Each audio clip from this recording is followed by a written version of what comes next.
مفتی وسیم دہلوی کے بیانات کے لیے مفتی صاحب کے official channel MW Islamic channel کو سبسکرائب کریں۔ رسول اللہ صلی اللہ علیہ وسلم نے ارشاد فرمایا، من کان لہ سعۃ ولم یضحی فلا یقربن مصلانا، کہ جو شخص صاحب وسعت ہو، مال والا ہو، جس کے پاس گنجائش ہو، صاحب نصاب ہو، اس کے باوجود اگر وہ قربانی نہیں کرتا، اللہ کے نبی صلی اللہ علیہ وسلم نے کتنی سخت وعید بیان فرمائی اسے شخص کے لیے، کیسے دھمکی بھرے الفاظ بیان فرمائے، فلا یقربن مصلانا، کہ ایسے شخص کو کیا حق ہے کہ وہ ہماری عیدگاہ کے قریب آئے،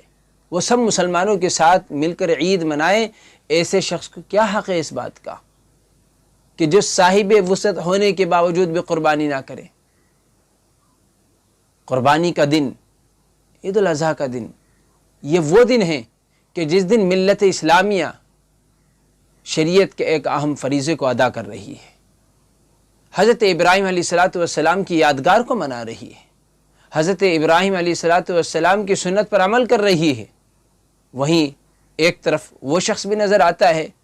کہ جو صاحب وسعت ہے اور اس کے باوجود وہ اس عمل سے دور ہے، وہ اس عمل میں حصہ نہیں لے رہا ہے، وہ قربانی نہیں کر رہا ہے۔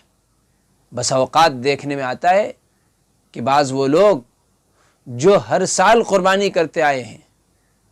اور ان پر قربانی واجب ہے، وہ صاحب نصاب ہیں، لیکن ذرا سی تنگی کیا آئی، ذرا سی پریشانی کیا آئی، صاحب وسعت ہونے کے باوجود، صاحب نصاب ہونے کے باوجود وہ یہ کہہ کر قربانی کرنے سے دور ہو جاتے ہیں کہ ہر سال تو قربانی کرتے آئے، اگر ایک سال نہ کی تو کیا حرج کی بات ہے۔ میرے عزیز و دوستو، یہ تو ایسے ہی ہو گیا جیسا کہ آپ خود سوچیں، اگر آپ سے کوئی کہنے لگے بھئی ہر دن تو کھاتے ہو، اگر ایک دن نہ کھاؤ تو کیا ہو گیا؟ ہر عید پہ کپڑے پہنتے ہو، اگر ایک عید نہ پہنے تو کیا ہو جائے گا؟ آپ جو ہے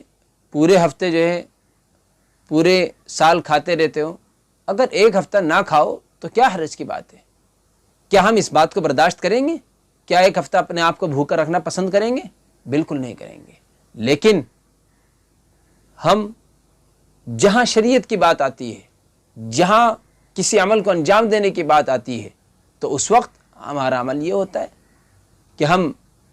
جو ہے یہ کہہ کر کہ بھئی ہر سال کرتے آئے ہیں قربانی، اس سال نہ کی تو کیا حرج کی بات ہے؟ میرے عزیز و دوستو، یہ عمل ہمارا درست نہیں ہے۔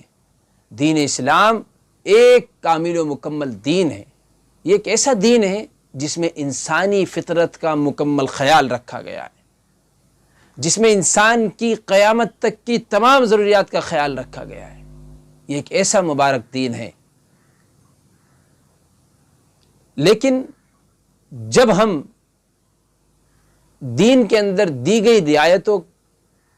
کا خیال نہیں رکھتے ہیں تو کہیں نہ کہیں ہم پریشانی میں پھنستے ہیں، اس لیے کہ ایک طرف وہ لوگ نظر آتے ہیں جو یہ ضروری سمجھتے ہیں کہ نہیں، مہنگے سے مہنگا جانور ہی قربان کرنا ضروری ہے، بڑے سے بڑا جانور ہی قربان کرنا ضروری ہے، اور پھر کسی سال تھوڑی سی تنگی آئی تو وہ یہ کہہ کر قربانی نہیں کرتے کہ بھائی ہر سال کرتے آئیں تو اس سال نہ کی تو کیا حرج کی بات ہے؟ نہیں، بلکہ آپ کے پاس اس سال گنجائش نہیں ہے تو اب آپ نے کیا کرنا ہے؟ دیکھیے، بہتر اور افضل تو یہی ہے کہ جو صاحب نصاب ہے، جو صاحب وسعت ہے، وہ بکرا، دمبا وغیرہ کی قربانی کرے، یہ افضل ہے۔ لیکن اگر وہ اس عمل میں حصہ نہیں لے پاتا ہے، یعنی بکرا دمبا وغیرہ کی قربانی نہیں کر پاتا چونکہ وہ مہنگا ایک جانور ہے، لہٰذا ہم اس کے علاوہ شریعت کی دی گئی رعایتوں کا استعمال کر سکتے ہیں۔ شریعت نے ہمیں رعایت دی ہے، شریعت نے ہمیں جو ہے اس بات کی اجازت دی ہے کہ ہم بڑے جانور میں 7 حصے کر سکتے ہیں، 7 لوگ بڑے جانور میں ایک ساتھ شریک ہو سکتے ہیں۔ ظاہر سی بات ہے جب بڑے جانور میں ہم ایک حصہ لیں گے، 7 حصوں میں سے ایک حصہ ہمارا ہوگا تو کہیں نہ کہیں ہمارے پر بوجھ کم پڑے گا۔ اس لیے اگر ہمارے پاس کسی سال وسعت اتنی نہ رہے کہ ہم بھیڑ، بکرا، دمبا وغیرہ کی قربانی کر پائیں، تو پھر ہم یہ کر سکتے ہیں کہ بڑے جانور میں جس میں 7 لوگ شریک ہو سکتے ہیں، اس کے اندر ہم شرکت کر کے فریضہ قربانی سے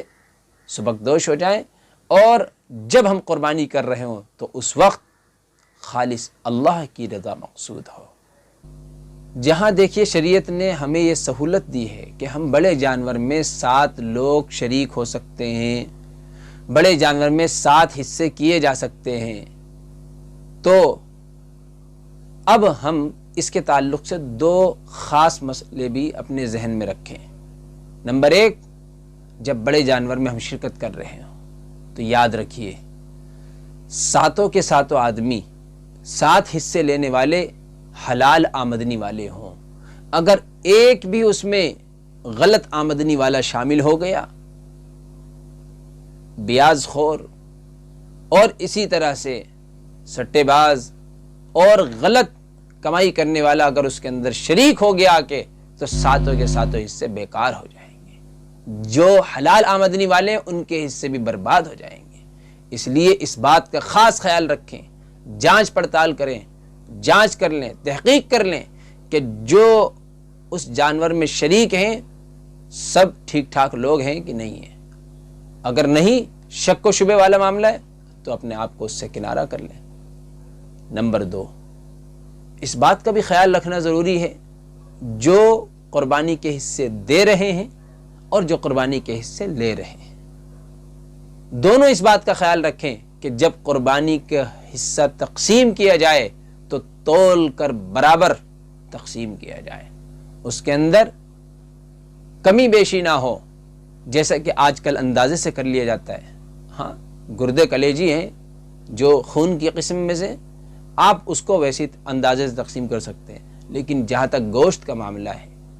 آپ اس کو اندازے سے تقسیم نہیں کر سکتے۔ اس کے لیے ضروری ہے کہ آپ تول کے ساتھ مکمل اور برابر سرابر سب کو دیں۔ اللہ تبارک و تعالی ہمیں ان ہدایات کے مطابق عمل کرنے کی توفیق عطا فرمائے۔